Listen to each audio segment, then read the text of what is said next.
working. Welcome to another episode, to the best podcast in the whole world, here with Salvi, who studies chemistry. Why am I talking about me in the third person? Yeah, and I'm Omer, and I study computer science. Yeah. Great. Beautiful. And today we're going to have an exclusive interview. Now, we're going to have an exclusive conversation about the traditional way of educating in college and how, at least I believe... In America. In America, yeah, in America. From our experience, mostly. From our experience at Columbia University. Sorry, we're reducing our sample size here. And how it goes a little bit against creativity, in my opinion. A very important skill that I feel like education should promote. So I think we first have to introduce, we talked with Omer a little bit about this before, introduce what we mean by a traditional educating style. Do you wanna say it? Just take the mic. Well, I can't even remember what I said before. Well, I'll just tell you that. Yeah, go for it. We said, so the typical way that lectures are in the US, or at least at Columbia, is you have lecture about twice a week or a couple times a week, and then you read the textbook if you're in a tech-related class, which we both are, and then there is some problem set that you sometimes have to do, sometimes you don't. And then there is a midterm in class for like an hour and a half, 2 hours, and then a final examination at the end of the semester, and your grades are based on that.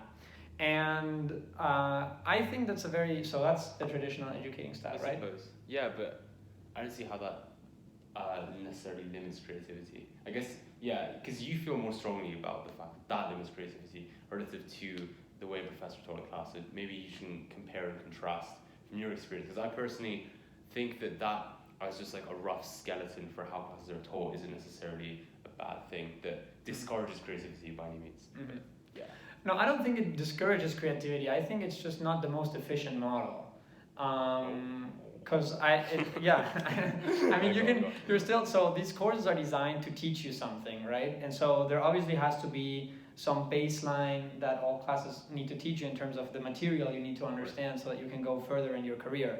I just think that the way in which this material is presented is not the most efficient. And what I'm basing myself on here is a little bit maybe the stress I experience from the classes, but I know this is general to all students. It's incredibly stressful to have to study for a midterm, incredibly stressful to study for a final exam, and really what they're testing is just how efficient you are in the answers in those exams, which most of your grade is based on, and where you have like an hour and a half, right, to solve a certain amount of problems that, maybe you know a lot more than the exam is actually testing you for, or maybe, some ideas you just needed a little bit more time in order to get to those answers. I just think it's a very poor way of representing how much you know within that subject. So I think if you had an exam, for example, that lasts for, 24 hours, and maybe that gives you a little bit more time to think about the problems, and I think that's a better measure of how much you really know and how much you can apply that subject essentially to the problems this subject teaches you to solve. Yeah, I really agree with that. I forgot about the whole exam restraint. Right. But I think it should be said that the majority of the semester is just normal learning and attendance of lectures and doing P sets, like problem sets for classes. So like although midterms and finals maybe fail to fully exhaust the knowledge that you've learned, because it's like an hour or 3 hours long depending on midterm and final. Especially for it makes even more sense that you say this for classes like math or CS classes are what I'm used to taking, because a lot of them are like proof-based classes, at least that I'm taking right at the moment. And proofs require like a very deep understanding of like the actual just material itself, and then the actual specific question itself, because it's like a fine-tuned, uniquely applicable series of logical steps to get from the question to the answer. Like you can't just memorize those things or get fast at doing those things really, unless they're like you can break down to specific types of proof. But even then, I think that's what midterms and finals seem to test well. It's like of all of the material, they seem to test well the parts which are kind of more mechanical, more like, okay, given a matrix, find its inverse, or whatever, like just computation instead of actual kind of creative proof-based stuff, which I think is saved for P sets. So you could argue that although the exam model, you could just argue that the exam model caters to another side of the material. Mm-hmm. Well, I see what I have a problem with is like the whole, like all of college and in general all of your education amounts to essentially you being someone good in the labor force, right?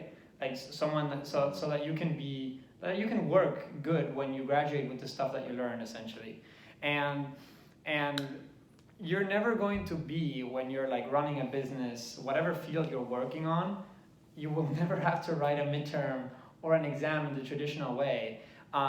So for example, I'm more of like the idea, because also like midterms and these exams, they so much revolves around them, right? And the majority of the time you're learning the material and doing your problem sets, but then the exams are like a huge part of it too. Yes. And in terms of grade weighting.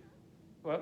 Just in terms of grade weighting. Exactly, in terms of grade weighting, which also makes your attention focus on them a lot more, I think. So it's constantly in your head, and I think it would be a much more efficient way to just put the same frame of ways in which things are done. So I'll give a specific example.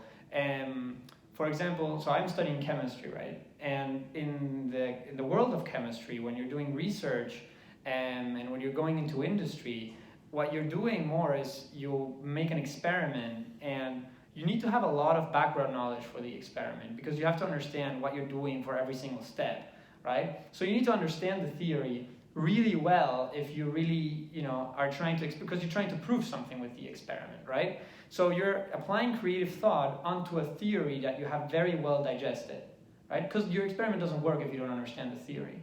So to me, it makes much more sense, instead of taking an exam, to, instead of testing you on, how do you make this matrix, which I could Google anytime, and give me maybe a week to develop an idea for a paper, for example, and then develop different strategies in an experiment of how I would test for those things. Because also that's something that I'm much more likely to apply later on in the field of chemistry, so I can make a much more significant contribution to the field I'm working in. So I really dislike this way of teaching, because even though exams teach you like things from another angle, I think it's an angle that is not necessary for any of the industries that you can work in, really, because exams are so unnatural to any industry, really, right? If you're a writer, you don't really need a midterm analyzing something, right? It's much more like you would write a paper on something, right? So, Yeah, I think, I agree with that, especially I find in programming, both actually exams in classes and also interviews for a company, like software positions, right. Software engineering positions. It's strange how, you'll have an hour. I had this thing for Amazon. It's a debugging test. You have 20 minutes to debug 7 programs. And it's like, I had no idea what to expect, right? So, I jump in and I spent like 5 minutes on the first one. So I was like looking through and I couldn't find the problem. And I didn't know also the scale of the problems. They said it can be just syntactical or logical. So, okay. And then so I was like, you know what? I just don't see it. I'm just going to write this program myself. So I just delete all their code, write it myself, it works. Like, okay, sick. I'll just move on. But it's so dumb. Why waste this? And then later I realized that in the problem 4 and 5, I was able to get them quickly because I realized that it was a greater than symbol was actually just meant to be a less than symbol or some bullshit like that. So it's okay, I guess you're kind of testing that. But even then, I feel like that was dumb because I was debugging. Well, okay, no, that's not true. I think in industry you do debug other people's code and kind of rework old code to work better with maybe new libraries or whatever it may be. But I don't know, I didn't appreciate the unnecessary time pressure. Because you're not only trying to decipher someone else's way of doing things. They declared all their variables in the first line and made it equal to they had 5 ints, all doing very different things, and they're all of them equal the length of the input array. I'm like, why would you do that? And then they're so it's so unreadable. And you have 20 minutes for 7 questions. Okay, this is just stupid. And then other coding interview questions. I suppose this is the issue as well, and I think we have to touch on is that this lack of time also forces you more towards a memorization technique for approach, because the whole idea is if you pattern recognition, this style of proof or this style of array search question or whatever it may be, then you're able to do it faster, and that removes the creativity completely, because that all comes from the in the moment, okay, let me try and digest all the information fully and for myself think how I would do this, and then arrive at very different conclusions to other people, whereas a lot of these problems you get the same conclusions to people. But again, I think that goes on to the practicality of there's only so many TAs and professors who can grade your exams. And some professors like to grade all the exams themselves, and if it's like a 400 person, like I know from my intro Java class, our professor coded every single exam for the coding portion because he wanted it to be as fair as possible, which is 400 students in 24 hours because people have to graduate. For like seniors, they need to have their like grade. And it's like mental, and that's like a huge, props to him for doing that. But A, a lot of professors can't, and B, is it even that worthwhile? Like, why not just make the exam? Well, no, actually, that contradicts. Anyway, yeah, but I've waffled. Yeah, no, that's fine. No, yeah, I think you mentioned two bigger points. One of them being your pattern recognition, right? Yeah. And that essentially eliminating your creativity, right, is what I would add on to that. And I would agree, because I think if you're given those 20-minute problems and to complete them in a day, you could probably do those 7 problems flawlessly, right? Because you also, I think what those 24 hours also give you is not just your brain. Because what I also focus on is, in this world, you're never alone.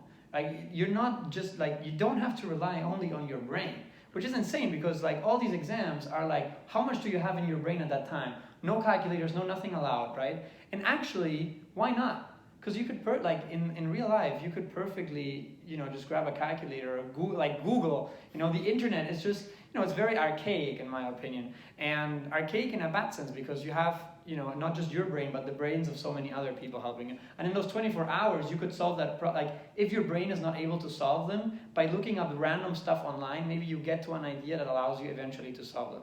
So that's how I think exams are not creative. And to the second point that you touched on, it is true that exams have this one very big advantage of being convenient in terms of giving you a very standardized, if you will, way of testing, of just assigning a level to a person. It's like giving a person a number, right? This is how good you are. Right. And it's a very convenient way, because it's as I said, if you put little time into doing it, because you get an hour and a half to solve it, you also don't have to grade as much. Here's the issue. I don't think a paper, for example, that you have a week for is ungradable. I still think it's something that is totally gradable, and as you said, there are people that will go at lengths to correct your things. If you have 400 students in your class, your professor is living proof that it could work, right? Because he's a guy who's willing to put in the time of working grading someone else's thing. And also, what I would argue is, if you have a class that is 400 students, you can still make an assignment where you have more time and make it a team, and then you assign a grade to the whole team. And this will incentivize, for example, the whole team to work hard towards something, right? There are issues with that one as well. Just to quickly dive, in the sense that there often is a tendency where one person is way better or cares more about the project than the rest, and ends up doing most of the work. I had another point. Something you kind of mentioned, but I wanted to explain further. Is you said how it's only about your brain, and that you said something about how if you have a full day. There were so many things. Okay, the full day is good because it is a lot of time, but it's not an unrealistic amount of time. In the sense that if you have, we talked about this, a full day to code something or do something or whatever. Odds are you're not going to be missing a deadline dramatically and slowing down the rest of your team who may be dependent on your code for that thing, or whatever it may be. The other thing about the brain is that it's known that, or not it's known, I can't remember where I got this from, to quote my source. But That's okay. The idea was that the first thing that switches off when you feel stressed is your prefrontal cortex, which is what you use to critically analyze and make decisions. And I fully experienced this over the summer when I was trying to learn how to drive, right? You understand how driving works and where you should go and should not go depending on where other people are and whatnot, different circumstances. But as soon as you feel stressed and overwhelmed, everything's out the fucking window and you suck. Your legs are not working, your hands are, whatever. It just goes to shit. right? And that's the thing that happens in exams as well. If you only have an hour and you're very aware of it, like this Amazon thing, I literally could see it was second by second decrement. Like every second is worth something. I can watch them all slip away one by one. So much often. pressure. Like I So much couldn't pressure. think. I couldn't think. Like, yeah, the full day, you could argue it has its disadvantages in the sense that it looms over you for the entire time in the same way that maybe projects do or exams do, in the sense that you have like maybe a week to study for them. But yeah, I'm far more for that model than this whole solo cram, memorize, execute. Hi, if you loved what you just saw, then make sure to check out the second part for this video and obviously leave a like and subscribe.